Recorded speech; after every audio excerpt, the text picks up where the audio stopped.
As Jesus came, my soul in mercy to reclaim, and from the depths of sin and shame, through grace he lifted me. From sinking sand he lifted me, with tender hand he lifted me. From shades of night to plains of light, oh, praise his name, he lifted me. He called me long before I heard, before my sinful heart was stirred. But when I took him at his word, forgiven he lifted me. From sinking sand he lifted me, with tender hand he lifted me. From shades of night to plains of light, oh, praise his name, he lifted me. His brow was pierced with many a thorn, his hands by cruel nails were torn. When from my guilt and grief forlorn, in love he lifted me. From sinking sand he lifted me, with tender hand he lifted me. From shades of night to plains of light, oh, praise his name, he lifted me. Now on a higher plane I dwell, and with my soul I know 'tis well. Yet how or why I cannot tell, he should have lifted me. From sinking sand he lifted me, with tender hand he lifted me. From shades of night to plains of light, oh, praise his name, he lifted me.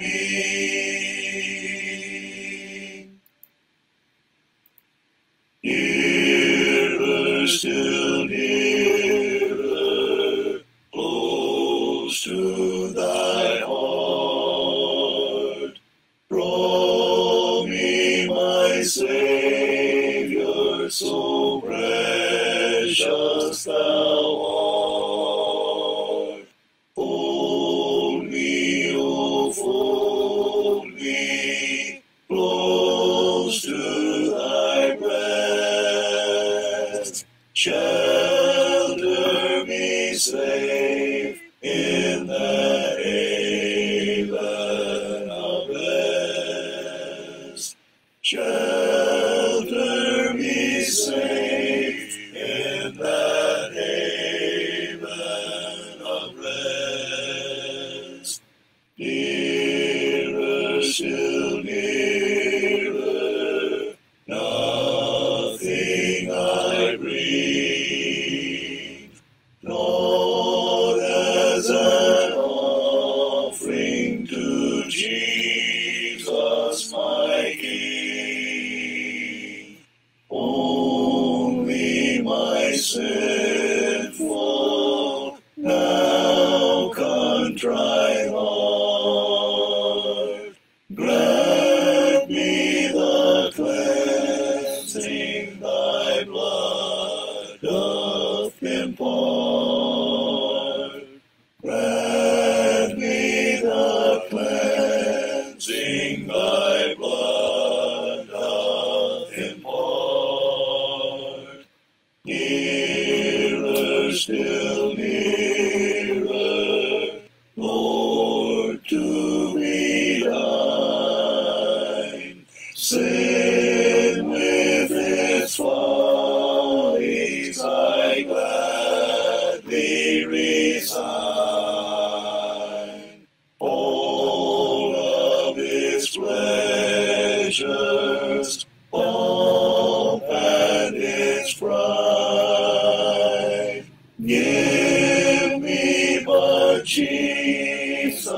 my Lord crucified. Give me but Jesus, my Lord crucified. Nearer, still nearer, while life shall last, till safe in glory my anchor is cast. Through endless ages, ever to be nearer, my Savior, still nearer to thee. Nearer, my Savior, still nearer to thee.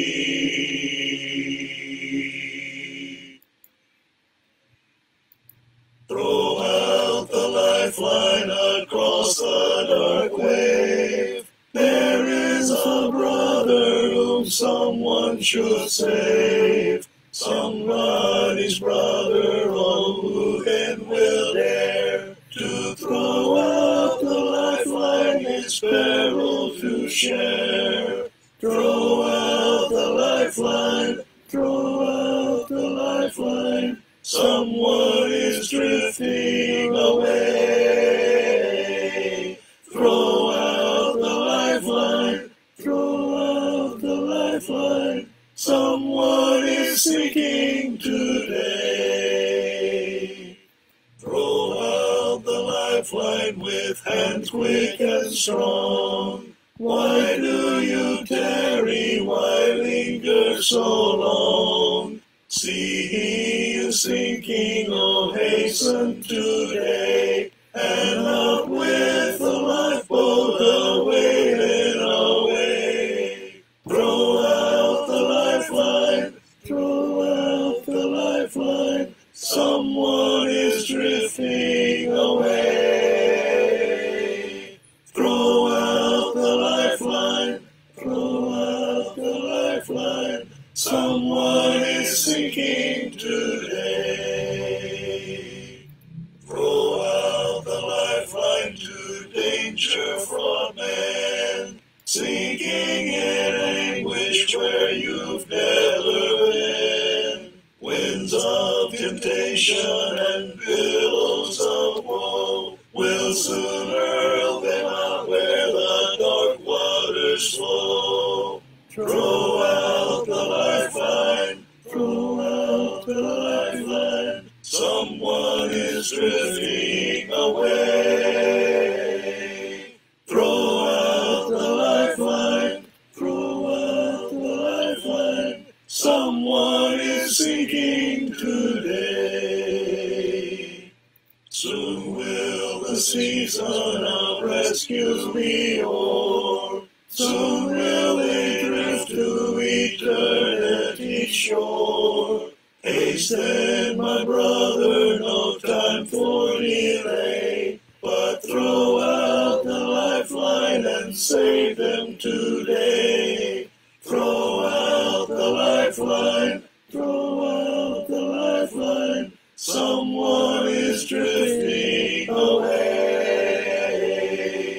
Throw out the lifeline, throw out the lifeline. Someone is sinking today.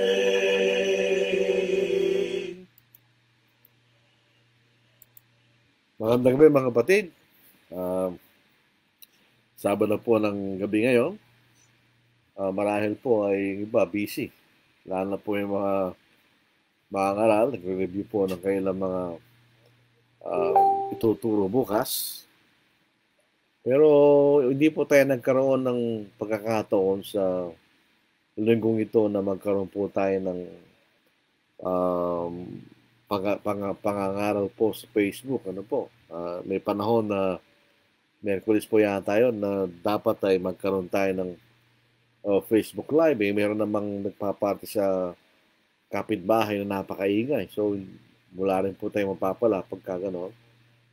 Minsan, nagkakaroon po ng thunderstorm na napakalakas. Hindi rin po tayo magkakarinigan. Pero sa gabing ito, maayos po ang panahon. Walang ulan, walang thunderstorm. So, magandang pagkakataon po na ituloy po natin na udlot nating pag-aaral po tungkol po sa panahunan ni Moises, ang Mosaic dispensation. Yun po ang ating gustong ituloy, pag-aralan po sa gabing ito. At matapos po natin, loobin ng Panginoon. So, binabati natin ang ating mga kakabsat, na ibang Rabi, kadakay amin kakabsat, ang ating mga kaigsuonan. Mayong gabi sa inyong tanan, maigsuon, sa ating mga katugangan sa Bicol Region. Diyos marahin na banggi sa Indugabos, sa ating mga kabugtuan, maupay nga gabi, kabugtuan kang Kristo. Yun po ay waray-waray. At doon po sa ibang parte, ganoon din, maayong gabi sa tanan. Kahit sa ata sa bandang Iloilo, ganoon din po ang pagbati. Sa Pangasinan, masanto sa Labi at sa kanya namin. At dito po sa amin sa Pampanga, Maya, Pabengi, Kironga. So, dito po bilang summary po ng ating pinag-aralan, 4 na punto po ang ating natunghayan nung pag-aralan po natin ng Mosaic dispensation. Number 1, the law was given to Israel and not to all people. Ang kautusan sa panahon po ni Moises na ibinigay ng Diyos ay binigay lamang sa bansang Israel at hindi sa lahat ng mga bansa. So ito ay exclusive lamang sa bansang Israel. Ang kautusan na ito ay nagsilbing schoolmaster. Pinaliwanag po natin, ang isang schoolmaster, siya po yung bahala sa bata, dadalhin sa eskwelahan at siya po nagtuturo ng mabuting asal. Pag nakarating na po sa eskwelahan yan, yung teacher nang bahala doon sa bata. Parang ganoon din po ang kautusan ni Moises. Ito po ay nagatid sa papunta kay Kristo. Nung dumating na po ang Panginoon, wala na yung tagahatid o yung schoolmaster. Pangatlo, third, the law did not provide for the remission of sins. Wala pong probisyon sa kautusan na binigay ng Diyos sa Israel sa pamamagitan ng Moises na mayroon pong probisyon ng pagpapatawad. In other words, pag nagkasala ka, sa ilalim ng kautusan ni Moises, yun po ay mananatili. It will remain. Ang katunayan, yung mga dugo na mga hayop na kanilang iniaahin ay hindi na nagpapatawad sa kasalanan. Kaya taon-taon, inaalala mga pagkakasala. Yun po sinasabing fault o kahinahan ng kautusan ni Moises. Ang kautusan ni Moises ay magliligtas sa iyo kung hindi ka magkakasala. The law is perfect, converting the soul. Di ba sa awit po yan? So it's perfect kung hindi ka magkakasala. At ang bansang Israel po ay nagkasala. So nagkaroon po ng kakulangan ng kautusan in the sense na walang provision ng pagpapatawad ng kasalanan. At the same time, the people were at fault because they sinned. Nagkasala sila. At pangapat na napag-aralan po natin, the law came to an end with the death of Christ. Na namatay ang Panginoon, ito na katapusan ng kautusan ng Diyos na binigay kay Moises sa bansang Israel. Yun pa makikita natin. Pangalimang punto po ngayon natin pag-aaralan. To serve the law, in other words, pag tayo mananatili pa rin sa kautusan ng Diyos na binigay kay Moises, it makes the death of Christ of none effect. Magiging walang kabuluhan ng kamatayan ng ating Panginoon. Christ died on the cross to abolish the law of God given through Moses to Israel, to establish a new covenant, a new law. Yun ang makikita natin. If you insist of being justified by the law, you will fall from grace. Ika'y maulog sa biyaya. Bakit? Grace came through Christ, not through Moses. Wala nga pong provision ng pagpapatawad sa kautusan ni Moises. So dito po tayo, this is where we start. Again, di ba? Dahil nagkaroon po ng pagudlot sa ating pag-aaral. To serve the law makes the death of Christ of none effect. So, nung namatay si Kristo, tinanggal na niya yung kautusan. Maliwanag po yan sa ating pag-aaral. Tinanggal na lang Diyos yung kautusan nung namatay ang ating Panginoon sa krus. Yun po yung ating nakita sa ating pag-aaral. Kung babalik po tayo doon sa kautusan na tinanggal ng ating Panginoon, niwawalang kabuluhan ng kanyang kamatayan. If we return to the law of God given through Moses, we make the death of Christ useless. Para walang kwenta yung kamatayan ng Panginoon. Di ba? Yun po ang makikita nating epekto noon pagka tayo bumabalik sa kautusan ni Moses, katulad ng ibang klaseng pananampalataya. Number 1, mga kapatid, if the righteousness is of the law, ibig sabihin, kung tayo ang katwiran ng Diyos ay sa pamamagitan ng kautusan ni Moises, then Christ died in vain.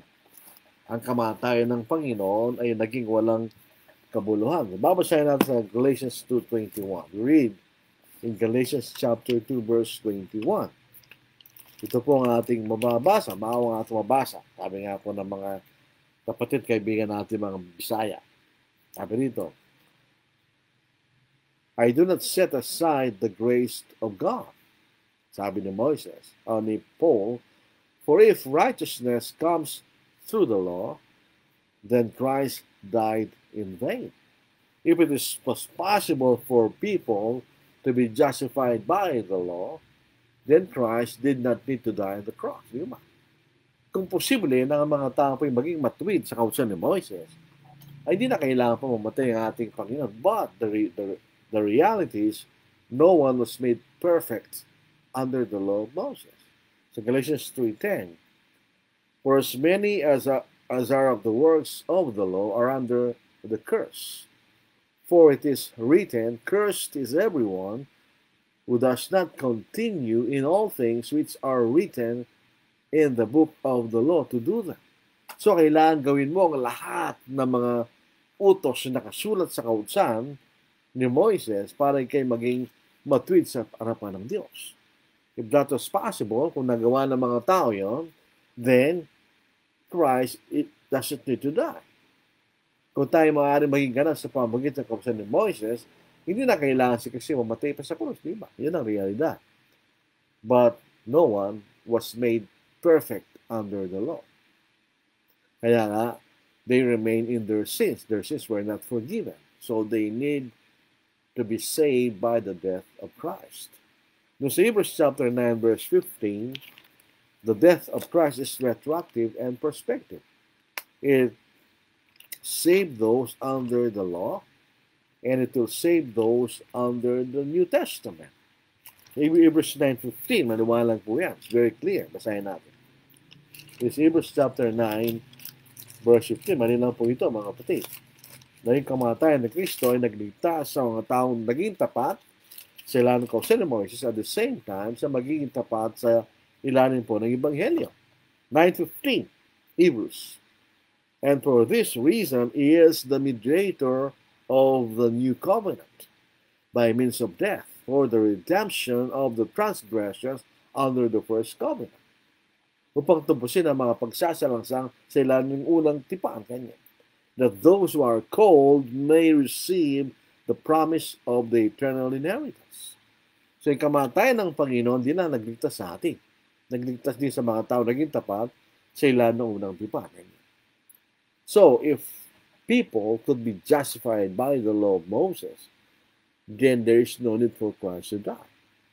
If you return to the law, then you make the death of Christ of none effect. Kaya kung pipilitin po natin maging matuwid sa ilalim ng kautusan ni Moises, it will sever us from Christ. It will separate us from Christ. We're going to fall from grace. Ang biyaya po ay sa pamamagitan ng Panginoon, hindi sa pamamagitan ng kautusan ni Moises. So, kung pipilitin natin na tayo po ay maging ganap sa ilalim ng kautusan ni Moises at tayo babalik sa kautusan na yon, then we will be severed from Christ. Tayo po ay mahihiwalay sa ating Panginoon. Dito po sa Galatia, chapter 5, 2-4. Maliwanag po yan. Basahin natin. Indeed, I, Paul, say to you that if you become circumcised, Christ will profit you nothing. And I testify again to everyone who becomes circumcised that he is a debtor to keep the whole law. Yun ang problema. Ito po kinakausap, sinulatan ni Pablo, yung mga taga-Galacia, they are returning to the law of Moses. They were influenced by the so-called Judaizers. Ito po yung mga Kristiyano, they are Christians, but at the same time, they would like to obey the law of Moses and the gospel of Christ at the same time. Yun ang gusto nila. Kahit Kristiyano na, sumunod pa rin sa kautusan ni Moses. Hindi pwede yun. Kaya paliwanag po natin, binabagit po rin yung pagtutuli. Alam po niyo, mga Pilipino po ay mga kalalaki tinutuli. Tayo ba ay nagkakasala? Hindi. We are circumcised not to obey the law of Moses. We are circumcised because of culture, custom. Yun lang. Wala tayong kaugnayan sa kautusan ni Moses. It happened na yun ang ating kultura na nagpapatuloy ang mga lalaki. It is not something that is spiritual. It is something cultural. Yung makikita natin. Pero dito sa Galatians chapter 5, it is something spiritual. Kailangan sila magpatuloy para sila maligtas. Yung makikita natin. And I testify again to everyone, to every man who becomes circumcised, that it is the debtor to keep the whole law. You have become estranged from Christ. Ika'y nahiwalay kay Kristo kanya. You attempt to be justified by law, you have fallen from grace. The law being the law of Moses, yung pinag-uusapan doon. Kaya pag pinipilit nating tayo rin ganap sa pamagitan ng kautusan ni Moses, then naihiwalay tayo sa ating Panginoon. We will fall from grace. Sabihin, hindi na tayo maliligtas pag ginawa po natin yun. So, ikalimang point, the fifth point, to be justified by the law of Moses or to serve the law makes the death of Christ of none effect. It makes the death of Christ useless. Christ died for us to be saved, di ba? Isn't it? But if you think you can be saved to the law of Moses, then you make the death of Christ useless. Yun ang punto natin. Kaya mapunta po tayo sa mga pagmamatwid ng ibang mga sangay ng pananampalataya na nagsasabi, we still need to obey the law. Yung po mga Seventh-day Adventists, they claim the Ten Commandments are not part of the law nailed to the cross. Ibig sabihin, ang kailang paniniwala, yung 10 kautusan na hindi bahagi doon sa kautusan na ipinako ng Panginoon sa krus. Ganon din ang paniniwala ng mga One Eternal Covenant ng mga kapatid, na hindi yung 10 kautusan o yung moral law that was nailed to the cross. Pero pansinin po natin, hindi po mapapaliwanag po natin, hindi totoo yun. Doon po sa Pangalang Korinto, 3 kabanata, 7 hanggang 11, pinapaliwanag po ni Apostle Paul, ano yung kautusan na yun? Ito ba yung kasama ba rito yung 10 Commandments, doon sa nawalang kautusan? O doon sa mawawalang kautusan? Basahin po natin. But if the ministry of death, written and engraved on stones, ano yun? The 10 Commandments, di ba? Kasama 10 Commandments doon. Was glorious. So kung yung pong kautusan na nakasulat sa bato ay maluwalhati kanya, so that the children of Israel could not look steadily at the face of Moses because of the glory of his countenance, nung siya umakyat sa bundok upang kausapin ng Diyos, nung siya bumalik, si Moses po ay nakatalukbong. Hindi sila makatingin sa mukha ni Moses na nagniningning. But punit yung kalatian na yon ni Moses, which glory was passing away. Hindi ito po yung mawawala. Hindi ito mananatili kanya.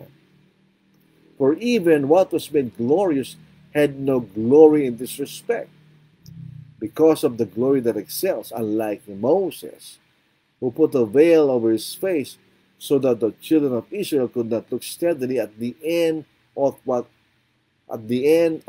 was passing away. In other words, yung pong kausan na yun ay mawawala. At ito'y naalintulad sa kalalatian ni Moises nang sibaba sa mundo. Hindi na natili yun ay nawala. Eventually, dahil tinanggal din ni Moises yung kanyang talukbong later on. So ito'y sinasabi, ito po'y may katulad din ng kautusan na binigay ng Diyos sa pamamagitan ni Moises. Ito po'y mawawala.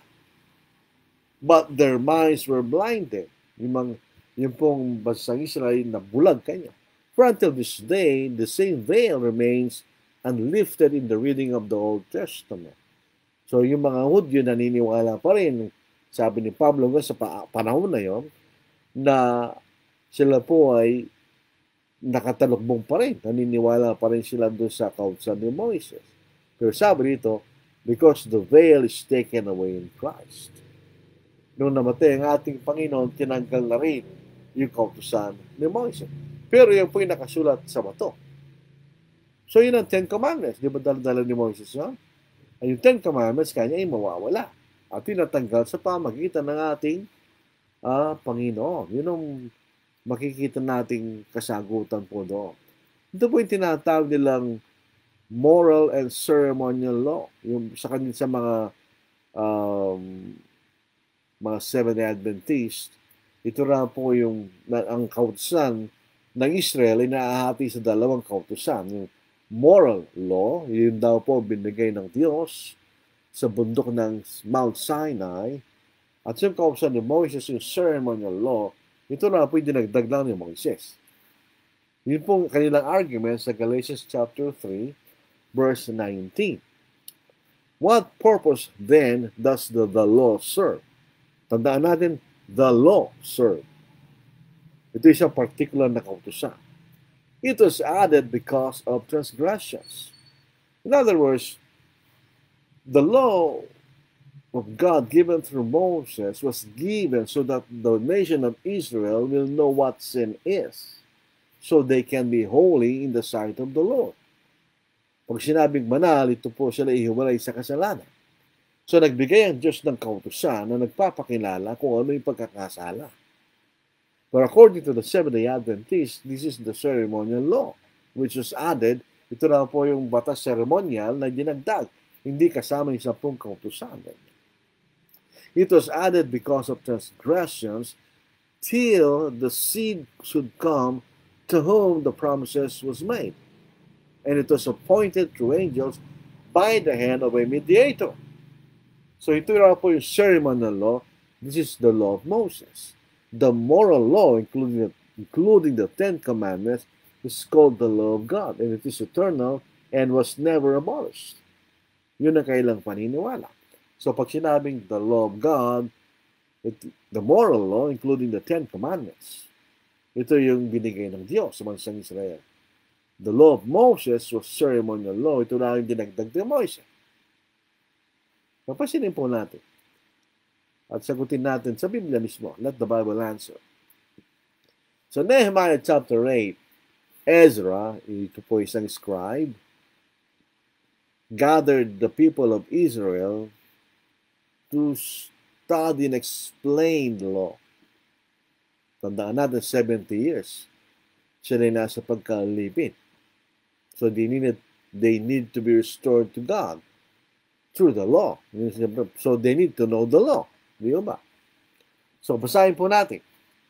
Now all the people gathered together as one man in the open square that was in the front of the water gate. And they told Ezra, the scribe, to bring the book of the law of Moses, which the Lord had commanded Israel. Tandaan niyo, pasinin natin. According to the Seventh-day Adventists, the law of Moses was given by Moses. And it is the law that was added to the law of God. Yun yung sanilang argument. Pero pasinin natin, they told Ezra, the scribe, to bring the book of the law of Moses, which the Lord had commanded Israel. So the law of Moses was commanded by the Lord. Ang nagbigay ng kausan ni Moises ay ang Diyos, hindi si Moises. Si Moses lang ang nagturo sa mga tao. Where it was given, it was commanded by the Lord. Tuloy natin. So Ezra the priest brought the law before the assembly of men and women, and all who could hear with understanding on the day of the 7th month. Then he read from it. So there is only one book. Pansin natin. He read from it. Singular. Isa lang. In the open square that was in front of the water gate, from morning until midday, before the men and women and those who could understand, and the ears of all the people were attentive to the book of the law. There is only one law, and there is only one book of the law. Walang book of the law of God o book of the law of Moses. Isa lang eh. Yung law of Moses, which the Lord had commanded Israel. So ito pa rin ay kautusan ng Diyos, di ba? Ezra, the scribe, stood on a platform, para mga preacher, of wood, which they had made for the purpose. And beside him, yung mga pangalan ng mga tao, natin basahin, verse 5, and Ezra opened the book in the sight of all the people, for he was standing above all the people. When he opened it, all the people stood up. Ezra blessed the Lord, the great God. Then all the people answered, Amen, Amen, while lifting up their hands. And they bowed their heads and worshipped the Lord with their faces to the ground. Also Joshua, Bani, Sherebiah, Jamin, Akub, Sabbatai, etc. And the Levites helped the people to understand the law. And the people stood in their place. So they read distinctly from the book in the law of God, and they gave the sense and helped them to understand the reading. What do we see? The law of Moses, which the Lord commanded Israel, is the same as the law of God. Parallel po yan sa doctrine of Christ and the apostles' doctrine. That is just single one doctrine. Doctrine of Christ because Christ commanded it. Apostles' doctrine because it was the apostles who taught it. Yung mga apostol na nagturo noon. And the same with Moses. The law of Moses was commanded by the Lord, and it was Moses who taught the people about the law. Siya nagturo sa mga tao sa kautusan ng Diyos. So there is no law of God and law of Moses. It's just the same. The law of Moses is the law of God, and the law of God is the law of Moses. There is no ceremonial and moral law distinction. Walang pagkakaiba. Tingnan natin sa Nehemiah chapter 9. 10 commandments lang bang binigay ng Diyos? Basahin natin kung 10 commandments lang bang binigay ng Diyos. Nehemiah chapter 9 verse 12 to verse 14. Moreover, you led them by day with a cloudy pillar, and by night with a pillar of fire, to give them light on the road which they should travel. He came down also on Mount Sinai, and spoke with them from heaven, and gave them just ordinances and true laws, good statutes and commandments. Yung commandments, yung 10 kautusan, yung just ordinances and true laws, good statutes. So hindi lang 10 commandments ang binigay ng Diyos, di ba?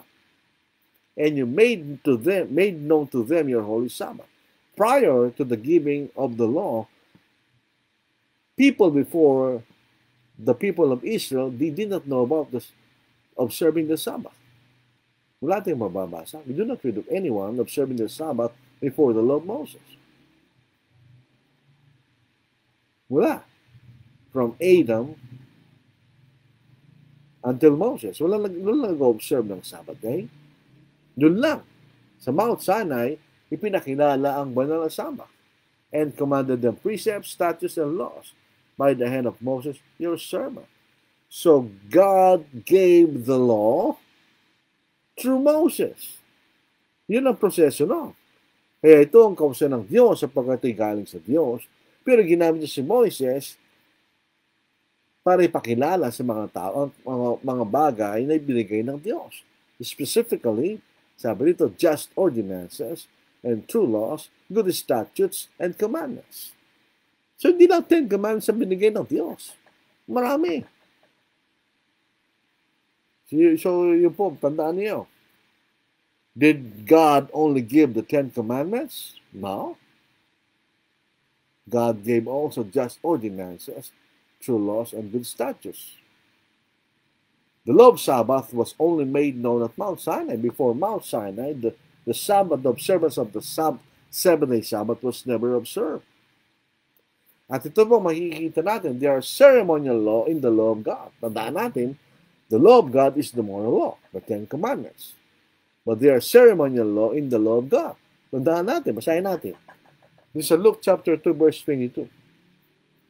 Now when the days of her purification, according to the law of Moses, were completed, pag nanganak ang babae, she was considered unclean. So kinakailangan meron siyang prosesong dadaanan para sa maging malinis. They brought him to Jerusalem, Jesus, to present him to the Lord. As it is written in the law of the Lord, every male who opens the womb shall be called holy to the Lord, and to offer a sacrifice according to what is said in the law of the Lord, a pair of turtle doves or 2 young pigeons. This is ceremonial. The process of purification is a ceremonial thing. But ito yung nasa kautusan ng Panginoon. So there are ceremonial law, commandments in the law of God. So there is no moral and ceremonial law distinction in the law of God given through Moses to the children of Israel. Isang kautusan lang yun. Ito yung kautusan lamang ng Diyos. Makikita natin. Kaya din nagtatanong, kung wala na yung kautusan, if the 10 commandments have been abolished, could I now murder? No, hindi. That's foolishness. 9 of the 10 commandments are included in the New Testament, with the exception of the Sabbath. Inalisa ng Diyos yun. Wala na yun. So makikita natin doon sa Matthew chapter 22, sabi rito, doon sa first and which is the greatest in the law, sabi niya dalawa lang. Basahin natin po. So Matthew 22 verse 37 to verse 39. Ito ang ating mababasa. This is what we read.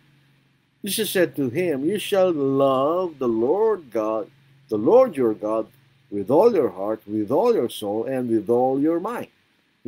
That's the first commandment. This is the first and great commandment.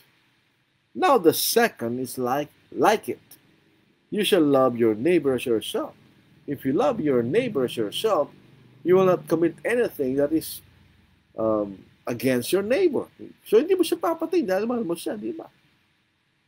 And because we have to love the Lord our God with all our heart. So yung batas ng kanyang pagsamba, may makikita na sa Bagong Tipan. So, yung siyam doon sa 10 ay nulit sa Bagong Tipan. Maliban lang with the exception of the Sabbath day. So, pwede na tayong pumatay kung walang option naman. Ba, hindi Hindi ka pwedeng pumatay. Dahil yung pa rin bawal sa Bagong Tipan. At beside that, mayroong batas ng tao na pag pumatay ka, yun ay pa rin mali. So, hindi ka pwedeng pumatay. Hindi po yan argument. Ano pa yung mga argument nila? Kailangan po natin.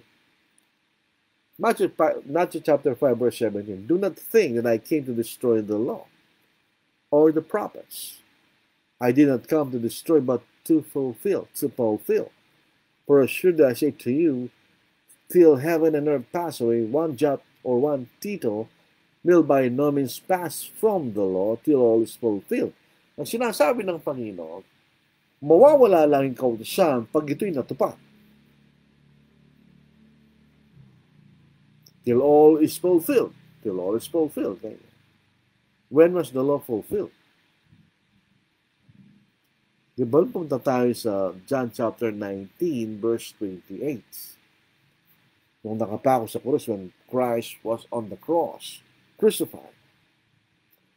After this, Jesus, knowing that all things were now accomplished, now all things are now fulfilled, the scripture might be fulfilled, said, I thirst. Now a vessel full of sour wine was sitting there, and they filled a sponge with sour wine, put it on hyssop, and put it to his mouth. So when Jesus had received the sour wine, he said, it is finished. Naganap na kanya. And bowing his head, he gave up his spirit. So at Jesus' death, the law was fulfilled, and therefore it passed away as a law. It was abolished. It was abrogated. Ito tinanggal. And Paul agrees with Jesus. Tingnan sa Colossians 2:14. Having wiped out the handwriting of requirements that was against us, which was contrary to us, and has taken out of the way, having nailed it to the cross, having disarmed principalities and powers, he made a public spectacle of them, triumphing over them in it. So let no one judge you in food or in drink or regarding a festival or a new moon or Sabbaths. Hindi ba yung Sabbath kasama sa Ten Commandments? Sabi dito, let no one judge you because the law was already abolished. Nobody can condemn us in not following the law. Bakit? Tayo natanggal na yun eh. It was already abrogated. It was already removed as a law.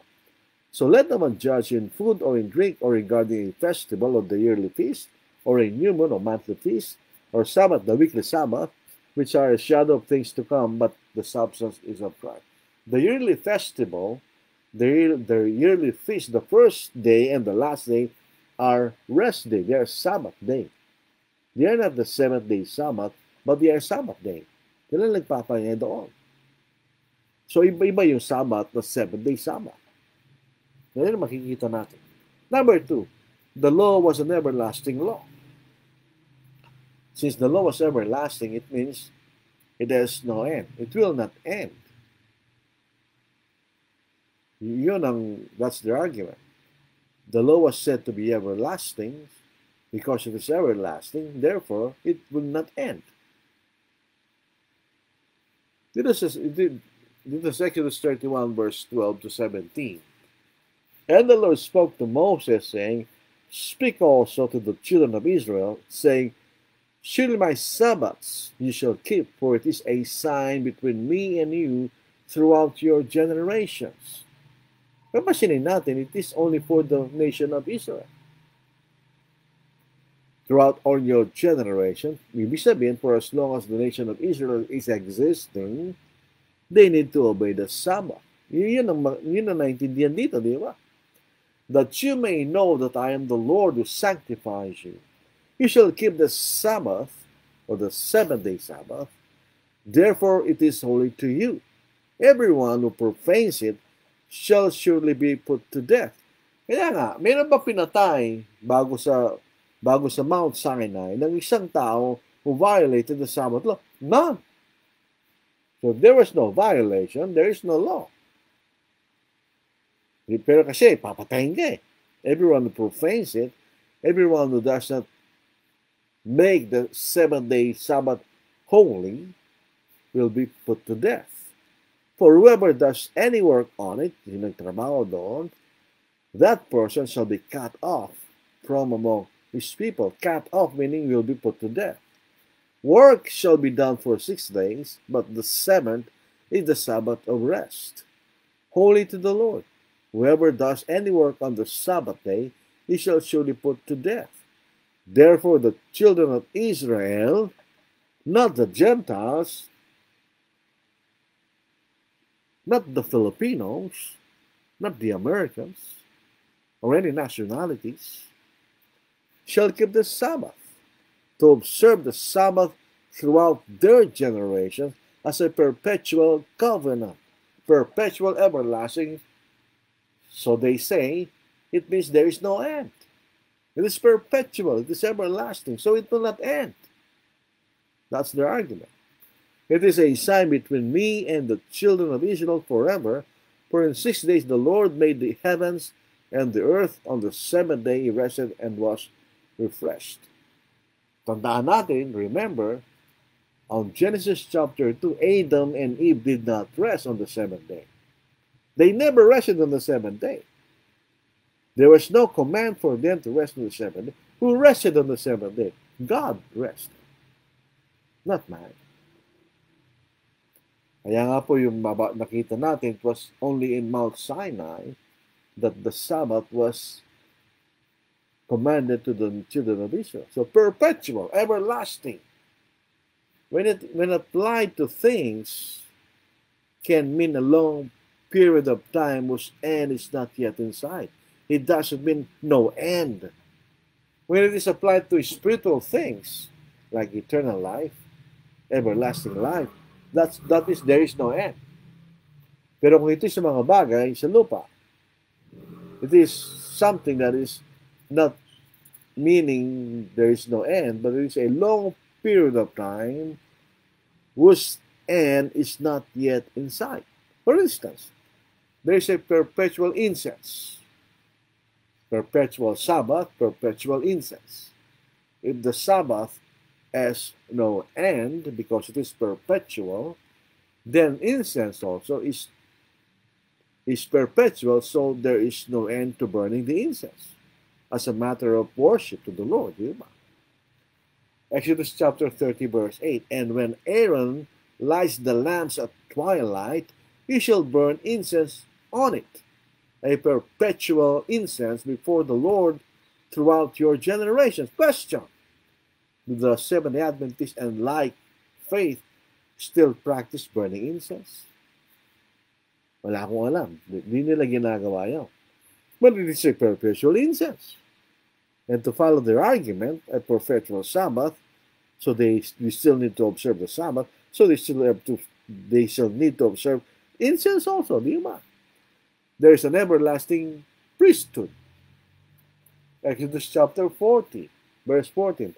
And you shall bring his sons and clothe them with tunics. You shall anoint them as you anointed their father, that they may minister to me as priests. For their anointing shall surely be an everlasting priesthood throughout their generations. So, if it was an everlasting priesthood, just like Sabbath, a perpetual everlasting Sabbath, then that Aaronic priesthood did not end. Dapat meron pa rin silang mga sacerdote ngayon. Pero the priesthood was changed. It was everlasting, but it was changed. So ito yung nagpapatuloy. It proves that at times, everlasting, eternal, or perpetual thus do not mean there is no end. The priesthood was said to be everlasting, but it was changed. It ended. Natapos. Hebrews chapter 7, verse 11 to verse 12. Therefore, if perfection were through the Levitical priesthood, for under it the people received the law, what further need was there that another priest should rise according to the order of Melchizedek and not to be called according to the order of Aaron? So yung pagkasaserdote ng Panginoon ay hindi naayon sa pagkasaserdote ni Aaron, because ang ating Panginoon did not come from Judah, from Levi, but from Judah. For the priesthood being changed, yet it was called the everlasting priesthood, being changed, so it ended. Of necessity, there's also change of the law. For he of whom these things are spoken belongs to another tribe from which no man has officiated at the altar. Ang ating Panginoon, it came from Judah. And there was no commandment for Judah to be priest. Yun lamang galing kay Levi o Levi. Di ba? So, everlasting Sabbath, which is part of the Ten Commandments, did not mean the Sabbath observation or the law from which it came from did not end. It ended. Natapos. Pasinin natin. Ginagamit din po nila. They used Ecclesiastes chapter 1 verse 4. One generation passes away and another generation comes, but the earth abides forever. pero kanya ang lupa ay mananatili magpakailanman. This verse did not teach that the earth will last forever. From the point of view of human beings, it is forever because we haven't seen the end of the earth. Hindi pa natin nakita ang katapusan ng lupa. But the earth will end. It will be burned. Ito po yung susunugin ng Diyos. Sa 2 Peter chapter 3 verse 10, but the day of the Lord will come as a thief in the night, in which the heavens will pass away with a great noise, and the elements will melt with fervent heat. Both the earth and the works that are in it will be burnt up. So tignan nyo, the earth will be burnt up. Susunugin.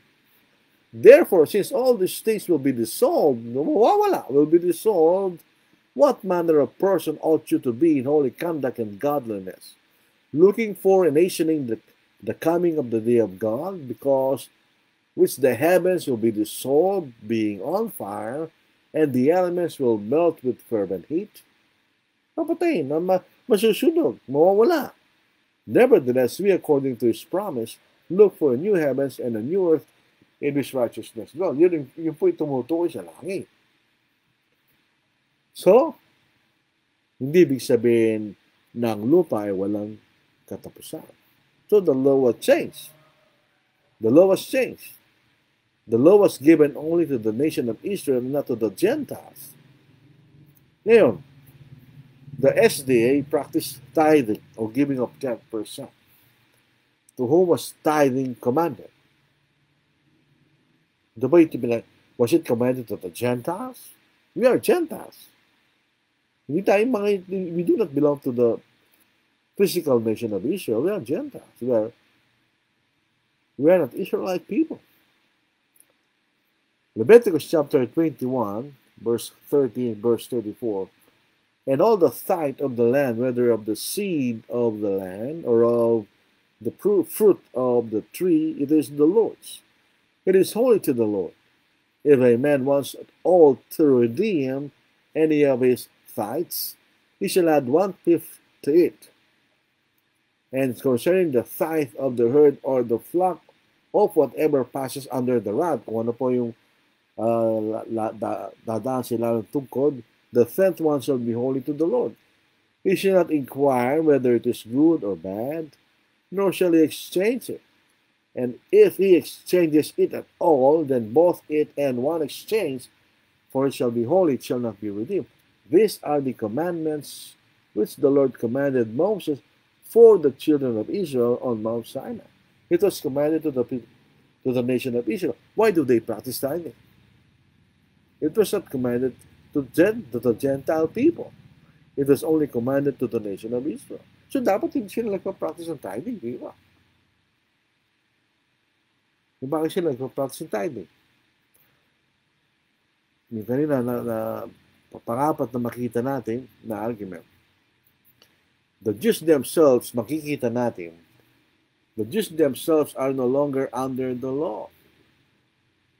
Kahit mismo yung mga Hudyo, wala silang kausan ni Moises. They are no longer under the law. Romans chapter 7, what kind of law? Sinin natin. Or do you not know, brethren, for I am speaking to those who know the law, that the law has jurisdiction over a person as long as he lives? So, sa mga nakakalam ng palatuntunan ng kautusan, ano namang kautusan? Kang kautusan ay umiiral sa tapang buhay pa siya. Kaya pag namatay tayo, inaalis na tayo sa, wala na tayong responsibilidad sa bansa. Inaalis yung pangalan natin sa mga talaan ng buhay, di ba? Wala na tayo sinalang, patay ka na eh. Kung buhay ka lang, doon ka sa napapailan sa kautusan. Verse 2, for the married woman is bound by law to her husband while he is living. But if her husband dies, she is released from the law concerning the husband. O, pag namatay na yung asawa ng isang babae, malaya na siya doon sa kautusan ng asawa niya, patay na siya eh. So then, if while her husband is living and she is joined to another man, she shall be called an adulteress. Pag siya nakasama sa ibang lalaki, apang buhay pag-asawa niya, Hindi tatawagin mga ngalan niya. But if her husband dies, kung namatay ng asawa niya, she is free from the law. Malaya na sa kautusan, so that she is not an adulteress, though she is joined to another woman, to another man. So, siya po yung babaeng bao. So, meron siyang kalayang mag-asawa ng ibang lalaki na hindi siya tatawagin mga ngalan niya. Therefore, my brethren, you also were made to die to the law through the body of Christ, so that you might be joined to another. To him was raised from the dead, in order that we might bear fruit to God. Para tayo magkaroon ng bunga sa Diyos, kailangan tayo mapailalim sa kautusan ng ating Panginoon, hindi sa kautusan ni Moises. Anong kautusan ito? Sinasabi rito ni Pablo. Pumunta tayo, tuloy natin sa Romans chapter 7, verse 7. Basahin natin. Isang kautusan lang pinag-uusapan dito eh. Paul was just talking about a law, a particular law, the law of Moses. Verse 7, what shall we say then? Is the law sin? Certainly not. On the contrary, I would not have known sin except through the law. For I would not have known covetousness unless the law had said, you should not covet. What law contains you should not covet? The Ten Commandments. The people, the Jewish people, are no longer under the Ten Commandments or the whole law, which God gave through Moses to the nation of Israel, Mount Sinai. So, ano yung batas? What was the law added? Galatians 3:19. The same, Romans 7:7. The law was given because of the transgression, so that the nation of Israel will know the difference between obedience and sinning. When they violate the law, they sin. Anong batas yun? What kind of law is that? That was added. It was the law, the Ten Commandments. It includes the Ten Commandments. Say natin. Romans 7:7. What shall we say then? Is the law sin? May it never be. On the contrary, I would not come to know sin except through the law. For I would not have known about coveting if the law had not said, you shall not covet. So, we are no longer under the law of God given through Moses to the nation of Israel. First of all, we are not of the nation of Israel. We are Gentiles. So, hindi tayo talaga, kahit kailan, hindi tayo napapailan sa kautusan na yan. At ito inalisan ng Panginoon. It was already abrogated and abolished by God when Christ died on the cross. So, ito po ang ating pag-aaral po sa gabing ito. Sana po ay nakatulong po sa atin para masagot natin ang ating mga kaibigan at matulungan natin silang makarating sa katotohanan. Diba? Yun po ang layunin po ng ating pagtuturo sa salita ng Diyos. Araw po ng Sabado ngayon, so talagang expect po natin, kaunti lang po ang manonood. Anyway, di ba kanya Senior Sunny, magandang gabi, mga kapatid kay Kristo. Chona Darasing, may nagdagdagan na po. Good evening po sa lahat. Si Sister Chona, ang bida po ni Brother Darasing na namatay po nung May. Vilma Joy Ronald Arcalas, good evening mga kapatid, watching and listening from Quirino Province. Magandang gabi, Brad. Bilbar J. Mark, magandang gabi po. Medic Canono, taga-Paniki po, magandang gabi sa ating lahat. Rafael Ortiz, good evening po sa ating lahat. Namimiss po natin iba, pero anyway, this will be uploaded to our YouTube account, Angela City Southside Church of Christ. Hindi kayo nakatungay sa live, pwede kayo pumunta roon, mga kapatid, at panoorin po ang ating mga video. Careless soul, why will you linger, wandering from the fold of God? Hear you not the invitation, oh, prepare to meet thy God. Careless soul, oh, heed the warning, soon be gone. Oh, how sad to face the judgment, oh, how sad to face the judgment, unprepared to meet thy God, to meet thy God. Why so thoughtless are you standing while the fleeting years go by, and your life is spent in folly? Oh, prepare to meet thy God.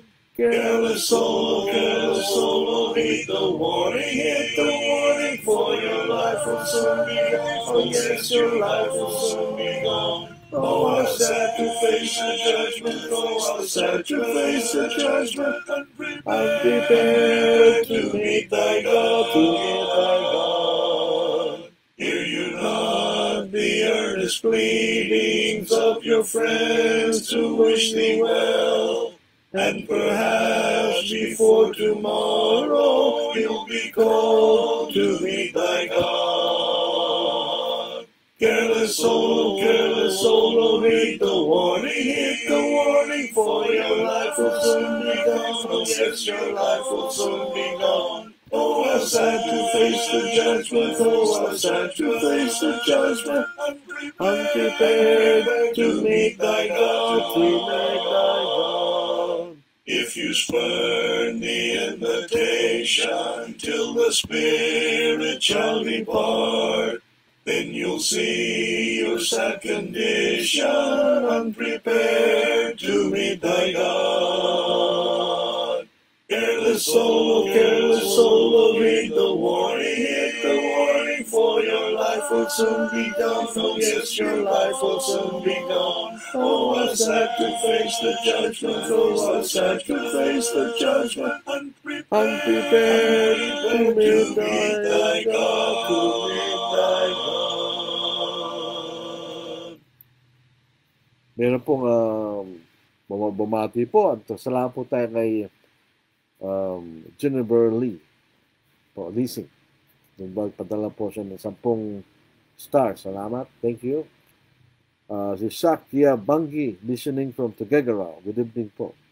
Mayong naibagarabi kapsat. Maraming salamat. So tayo po ay panalangin. Ang banal, kami po ay muli nagpapasalamat sa inyo sa muling pagkakataon na ibinigay niyo sa amin sa isang oras na pag-aaral ng salita. Hinggil po sa kautusan ni Moises na inyo lang tinanggal na namatay ang aming Panginoon sa krus. Sana po ang mga nakikinig na naniniwala pa rin na ito'y kailangan sundin, ay sila buksan nilang kailangan kaisipan at makilala na hindi na ito yung kautusan sa panahon na ito, kundi ang Ebanghelyo ang kautusan ng aming Panginoon. Ngayon lamang ang paraan ng mga tao po yung maging matuwid sa pamagitan ng pagpapatawad na ginagawad po ng aming Panginoon kapag kami sumusunod sa kanyang Ebanghelyo.